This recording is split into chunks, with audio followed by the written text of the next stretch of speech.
origin story, where'd you grew up, how'd you get into the music industry? Yeah. So I grew up, I first discovered the guitar in this little town in South Texas where I grew up. It was one of those things, just a fluke deal. A friend of mine takes me to a friend's house. These older kids are playing guitar. One's playing guitar, one's playing bass, and I'm 12 years old maybe.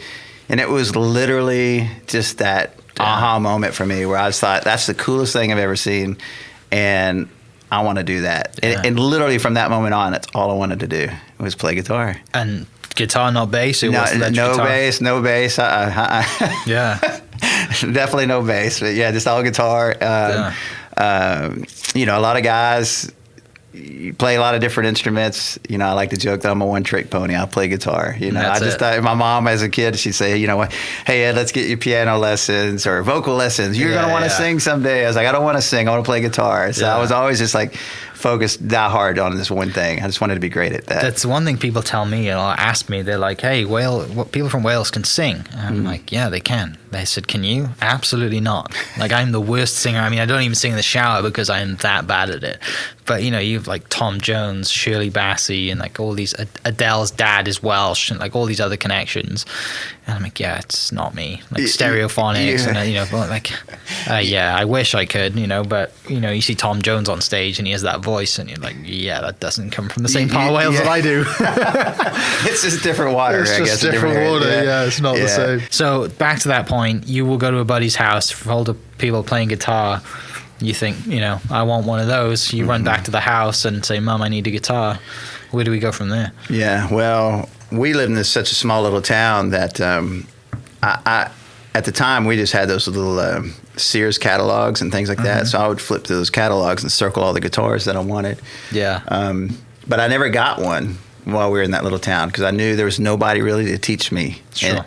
And oddly enough, at 12 years old, there was something inside of me that thought, if I don't have anybody to teach me or come alongside me, I may just wind up getting this instrument and quitting. Yeah. Out of frustration, possibly. So I didn't get one. But then fast forward, a year later, we moved to Houston.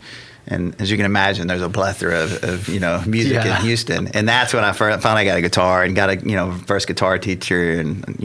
But the way a guitar finally came into my hands is my mom literally came home one day from a yard sale with an acoustic guitar. And she walked in the door, set this guitar down in the living room. And she'd pay $5 for this acoustic guitar. Yeah. And she said, I found this at a yard sale. I thought maybe one of you boys would want this guitar. And so I sat and watched the guitar for a couple of days in the corner, just waiting to see if my older brother was going to take that guitar. And he never was taking it, because I know where I am in the pecking order. Don't run off with the guitar, right? So I sat there and I watched it for a couple of days. And finally I went to my brother and I said, do you mind if I take the guitar up to my room? And he looked at me like, I don't care. So I grabbed the guitar, and that was it. Yeah. The strings were, I felt like they were an inch high. It was the worst playing instrument in the world. But for me, it was everything. Yeah. But literally, it's my mom coming home with a guitar from a garage sale. Is what reignited and started the whole thing. Do you still have it?